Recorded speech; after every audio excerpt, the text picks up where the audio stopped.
प्रदेश Bharatiya Janata party के अध्यक्ष doctor Lakshman Vajpayee ji, श्रीमान सुनील बंसल जी, श्रीमान लक्ष्मण आचार्य जी, श्री चंद्रशेखर जी, मेयर श्री रामगोपाल मोहले जी, रामदेव राय चौधरी जी, डॉक्टर ज्योत्सना बहन, श्री रविंद्र जायसवाल जी, श्री आजाद जी गौतम, श्री तुलसी सुब्रमण्यम जोशी,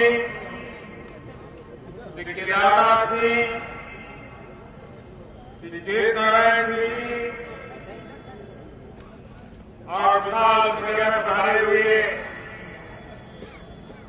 प्यारे कार्यकर्ता भाइयों और बहनों,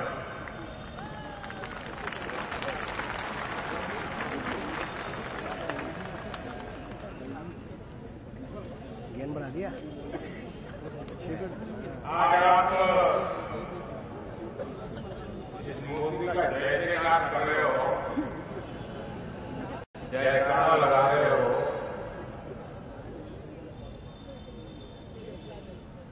ये अगर आप न होते, अगर आप मेरे पसीना न बहाया होता तो ये सुखद दिन नहीं आते।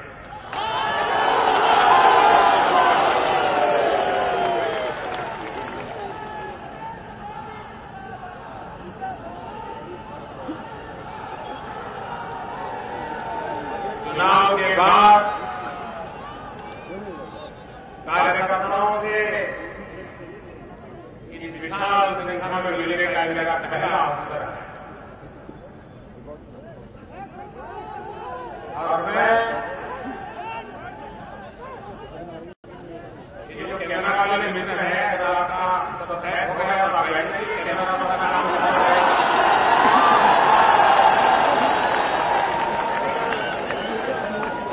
मैं यहां से हिलने वाला नहीं हूं, आपकी चिंता मत कीजिए।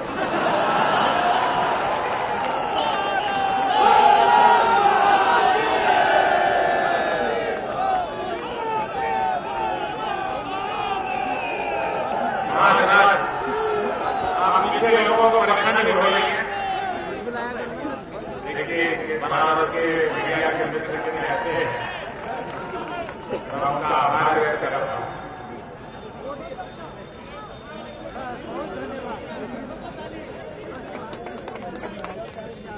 चुनाव के बाद इतनी बड़ी संख्या में कार्यकर्ताओं से मिलने का ये मेरा पहला अवसर है और इसलिए मैं सबसे पहले आपके परिश्रम के कारण, दिन रात आपने जो मेहनत की उसके कारण मुझे भारी बहुमत से जनप्रतिनिधि बनने का सौभाग्य मिला और उसका श्रेय अगर सबसे पहले किसी को जाता है तो यहां के नागरिकों को जाता है और दूसरा श्रेय किसी को जाता है तो यहां बैठे हुए आप सब कार्यकर्ताओं को जाता है।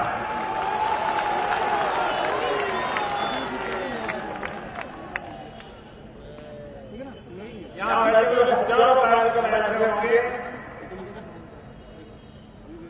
जिनका नाम मुझे मालूम नहीं होगा, जिनका चेहरा मैं देखा नहीं होगा, उनको भी कभी भविष्य में पता नहीं मोदी जी जरूर मिलेगा, कब अवसर मिलेगा।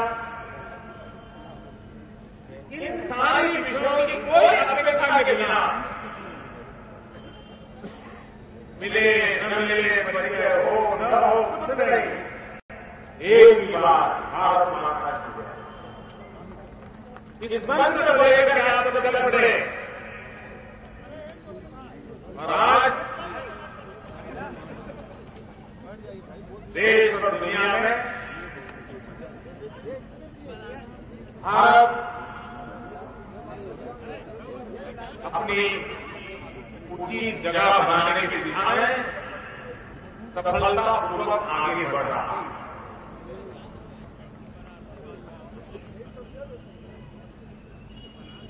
आमतौर पर जब चुनाव होते हैं तो ज्यादातर हिसाब इस बात का होता है कि कौन जीता कौन हारा। हर चुनाव के मैदान में राजनीतिक दल होते हैं, उनके दिमाग में भी या तो जीतने का जुनून होता है या हराने का प्रयास होता है। लेकिन मैं अनुभव से कहता हूं, जब देश के चुनाव होते हैं तो मामला सिर्फ जय और पराजय का नहीं होता। किसी की सरकार बनी किसी की नहीं बनी, वहां तक सीमित नहीं होता।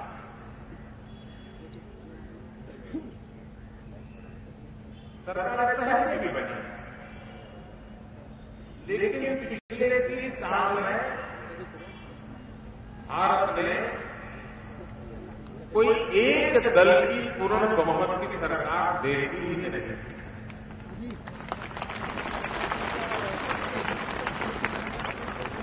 इनकी उम्र आज 30 साल हो गई होगी, उसे पता ही नहीं होगा कि एक दल की पूर्ण बहुमत की सरकार होती भी है क्या। बहुत बड़ा लंबा कालखंड बीत गया और उसके कारण विश्व का भारत की तरफ देखने का नजरिया भी जैसा टूटा फूटा मैंडेट था, वैसे ही नजरिया भी टूटा फूटा। मैं सबसे बड़ा परिवर्तन देख रहा हूं कि देश की जनता ने पूर्ण बहुमत वाली सरकार बनाई है। उसके कारण दुनिया के किसी भी नेता के साथ जब मोदी मिलता है, दुनिया के किसी भी लीडर से मुलाकात होती है, तो उसको मोदी नहीं दिखाई देता। उसको मोदी के पीछे जो 125 करोड़ देशवासी खड़े हैं वो दिखाई देंगे।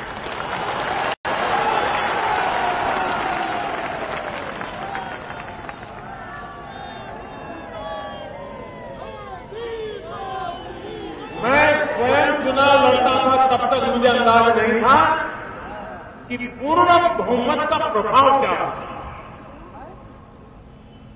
और मैं देश की जनता का पथ ऋणी हूं। उन्होंने देश में अस्थिरता का अंत ला करके पूर्ण बहुमत वाली सरकार बनाई। ये पूर्ण बहुमत वाली सरकार सिर्फ बीजेपी के लाभ में है ऐसा नहीं है। ये पूर्ण बहुमत वाली सरकार विश्व के नजर में भारत के एक नई ताकत देती है और वो काम देश के नागरिक बने।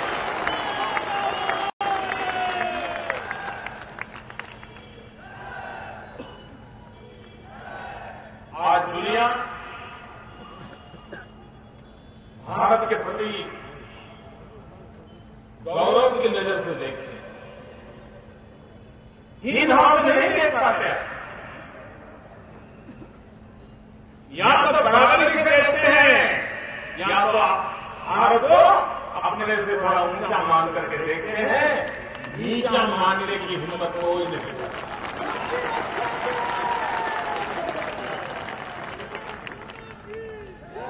और उसका मूल कारण है पूर्ण बहुमत। और इसलिए भविष्य में भी हमारे देश में जब राजनीति का विश्लेषण हो, सरकारों का विश्लेषण हो, जनता जनार्दन के भी बात हो, तब पूर्ण बहुमत का वैश्विक संबंध क्या होता है, ये प्रबोधन हमें निरंतर करते रहना चाहिए, ताकि देश हमेशा जब भी सरकार चुने पूर्ण बहुमत वाली सरकार, आधा अधूरा टूटा विश्व की नजर में भारत को स्वीकार नहीं करता।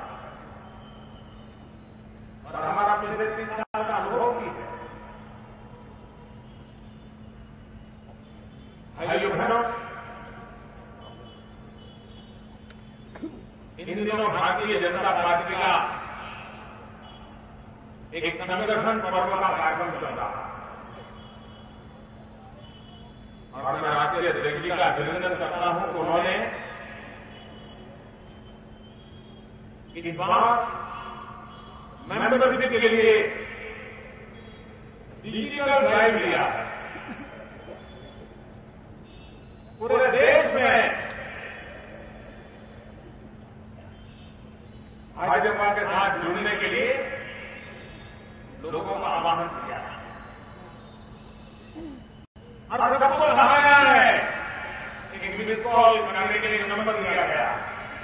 आप तक पहुंचा है क्या? शुरू किया गया? पक्का कर दिया? 1800-266-2020 याद रहता है? कोशिश ये है कि पूरे देश में भारतीय जनता पार्टी के माध्यम से सेवा करने का, भाजपा के साथ जुड़ करके देश की सेवा करने का एक वातावरण बने। और एक ऐसा तरीका है, ऐसे टेक्निक का उपयोग किया गया है कि हम करोड़ों लोगों को भारतीय जनता पार्टी के साथ जोड़ सकते हैं। मैं काशी के कार्यकर्ताओं से सविशेष आग्रह करता हूं कि इस अभियान में हम पीछे न रहें, वरना जवाब आपके एमपी को देना पड़ेगा। मेरी बात समझ आई? राष्ट्रीय अध्यक्ष जी पूछेंगे आप काशी के एमपी हो, क्या किया?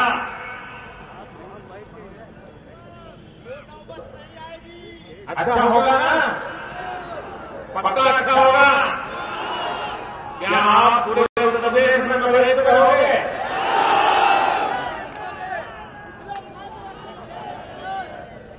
ये मुझे देखना पड़ेगा। आप बोलते तो है,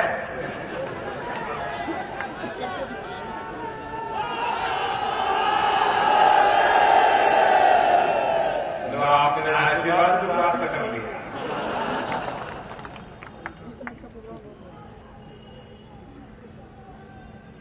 देखिए, इस काम को करके दिखाना चाहिए। और उत्तर प्रदेश ने तो लोकसभा के चुनाव में क्या कमाल कर दिया। आज हिंदुस्तान की राजनीति में स्थिरता आने का एक कारण है तो उसका बहुत श्रेय उत्तर प्रदेश की जनता को जाता है।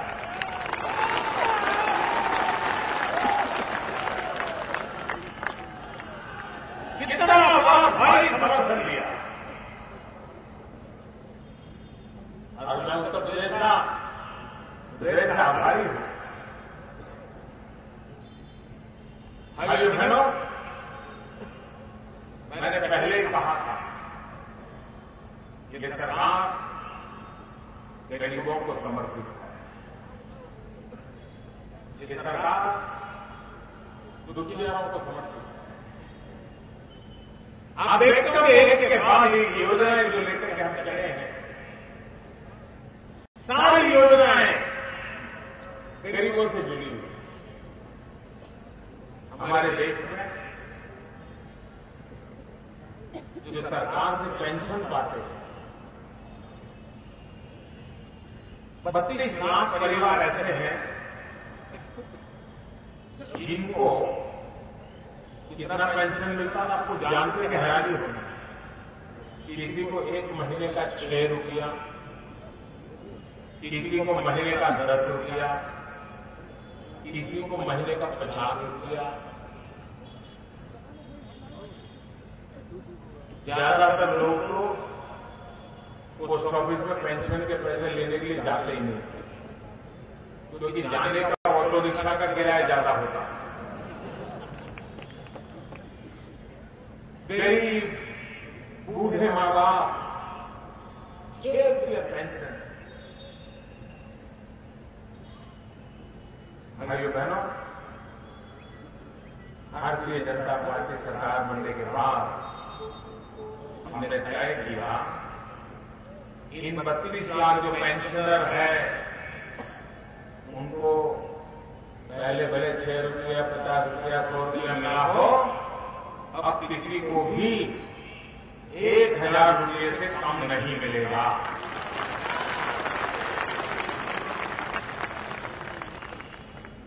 और ये मैं घोषणा नहीं कर रहा हूं, लागू कर दिया। दिवाली के पहले दिन उनके महीने 1000 के हो गए।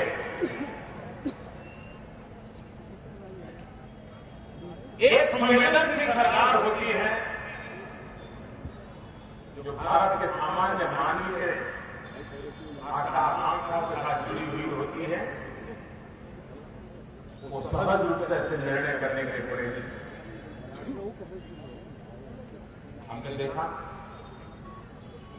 आज से 40 साल पहले हमारे देश में गरीबों के नाम पर बैंकों का राष्ट्रीयकरण हुआ और उस समय कहा गया था ये जो बैंक है वो तो अमीरों के धनवान की सेवा में लगे। अगर उसका राष्ट्रीयकरण करेंगे तो बैंकों का धन गरीबों के काम आएगा। 40 साल आपने कभी किसी गरीब को इसके पहले बैंक के दरवाजे पर देखा था? कभी देखा था? गरीब तो बेचारा सोच ही नहीं सकता था, बैंक में वो जा भी नहीं सकता। आजादी के कितने साल हो गए, हिसाब अगर लगाएं तो हर वर्ष ज्यादा से ज्यादा 1 करोड़ लोगों के बैंक अकाउंट खुले। 1 वर्ष में 1 करोड़। 60% लोगों का खाता बैंकों में खुला। हमने आके तय किया ये बैंक गरीबों के काम आने चाहिए, बैंकों में जो पैसा है वो गरीबों के काम आना चाहिए, और इसलिए प्रधानमंत्री जन धन योजना बनाई और एक बड़ा अभियान चलाया कि गरीब से गरीब व्यक्ति का बैंक में खाता खुल जाए। और ये भी निर्णय कर लिया एक भी नया पैसा उसके पास नहीं होगा तो भी बैंक खाता खोल देगा। 0 बैलेंस से बैंक का खाता खोलने का ऐतिहासिक निर्णय। और आज मैं खुशी से कह सकता हूं कि भूतकाल में 1 साल में 1 करोड़ लोगों के खाते खुलते थे। ये योजना शुरू करने के बाद हर सप्ताह 1 करोड़ लोगों के खाते खुलते। भूतकाल में एक काम करने के लिए जो 1 साल लगता था वो काम इस सरकार में 1 सप्ताह में होने लगा। और इन गरीबों के खाते खुलेंगे। हमने तो कहा था कि 0 बैलेंस के खाते खोलेंगे, लेकिन एक सुखद आश्चर्य हुआ इस देश के गरीबों की ईमानदारी देख। उन्होंने खाते 0 बैलेंस से नहीं खुलवाए। जो भी अपने पास 5 रुपया, 10 रुपया, 50 रुपया था वो जमा कर पाया। और ये रकम जो जमा हुई है वो 5,000 करोड़ रुपया है। 5,000 करोड़।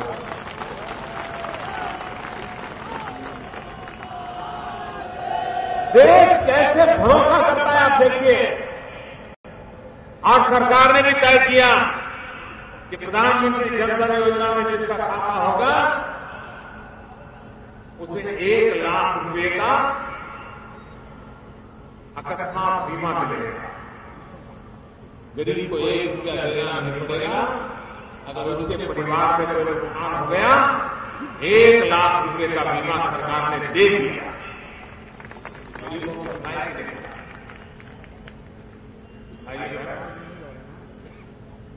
लोगों को आश्चर्य हो रहा है, पेट्रोल के दाम गिर रहे हैं, डीजल के दाम गिर रहे हैं।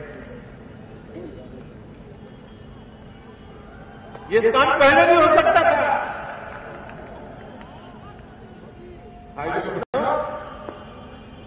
एक बार संकल्प करें और सदिच्छा से करें, समर्पण भाव से करें, सर्वजन हिताय सर्वजन सुखाय करें, तो ईश्वर के आशीर्वाद सदा सर्वदा बने रहे।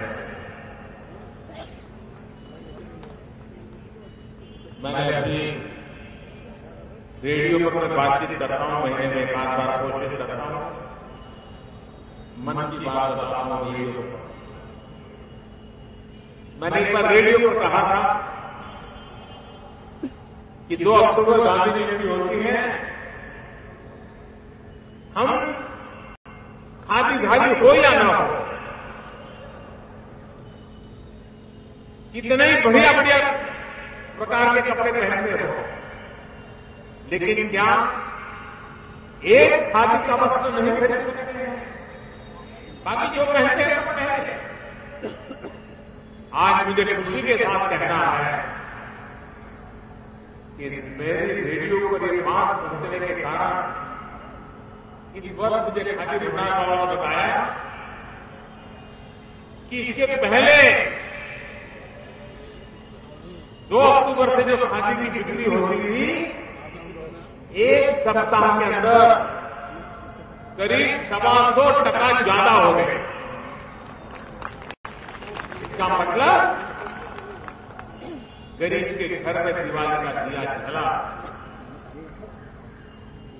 देश हर चीज में आगे चलने को तैयार है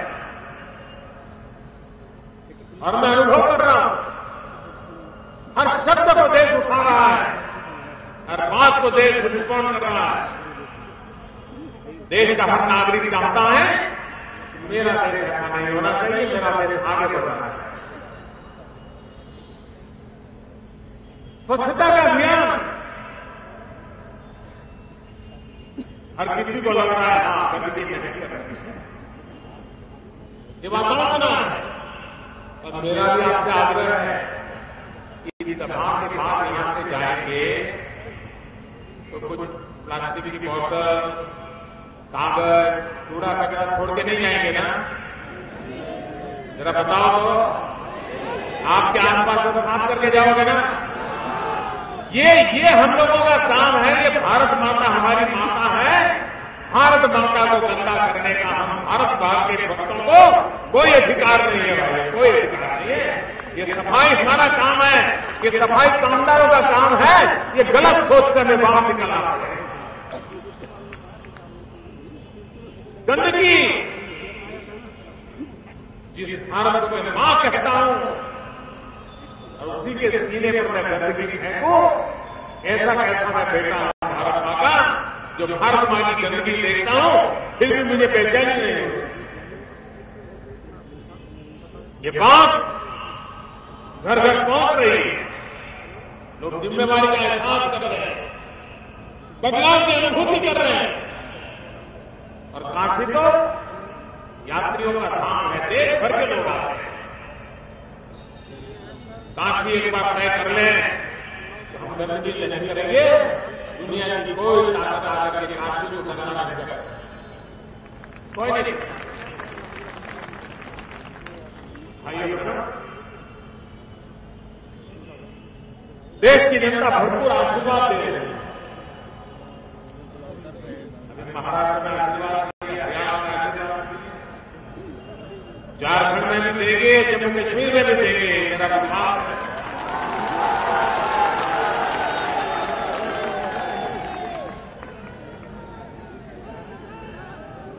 क्योंकि हमारा दायित्व बनता है जनता की आशा आकांक्षाओं को पूरा करने के लिए भरसक प्रयास करना चाहिए, भरसक प्रयास करना चाहिए। और ये सरकार एक के बाद एक कदम उठा रही है, तेज गति से आगे बढ़ रही है। सरकारी मुलाजिम काम में लग गए। खबरें आ रही हैं कि सरकारी मुलाजिम समय पर अब वापिस आने लगे हैं। जैसे बताइए, पहले तो जैसे समय पर न आना वो स्वभाव था, आज समय पे आना ये जिम्मेवारी बन गई। यही बदलाव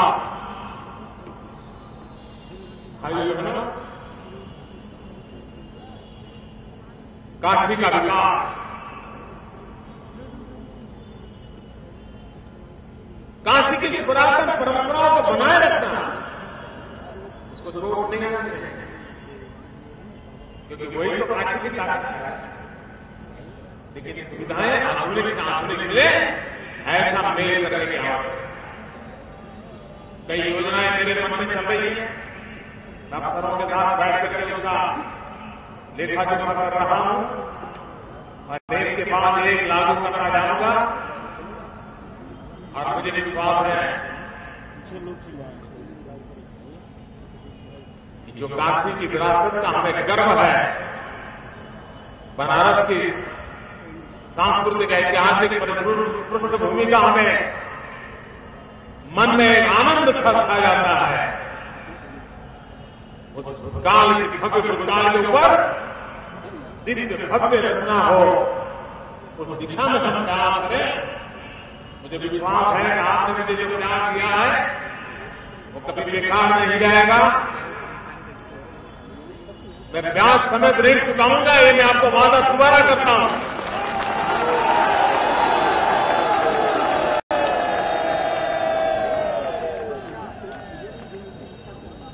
मैं फिर एक बार आप सबका हृदय से धन्यवाद करता हूं, आपका अभिनंदन करता हूं। मेरे साथ पूरी ताकत से बोलिए, दोनों मुट्ठी बंद करके, भारत माता की। ऐसा नहीं, जोरों से बोलिए, भारत माता की, भारत माता की, भारत माता की।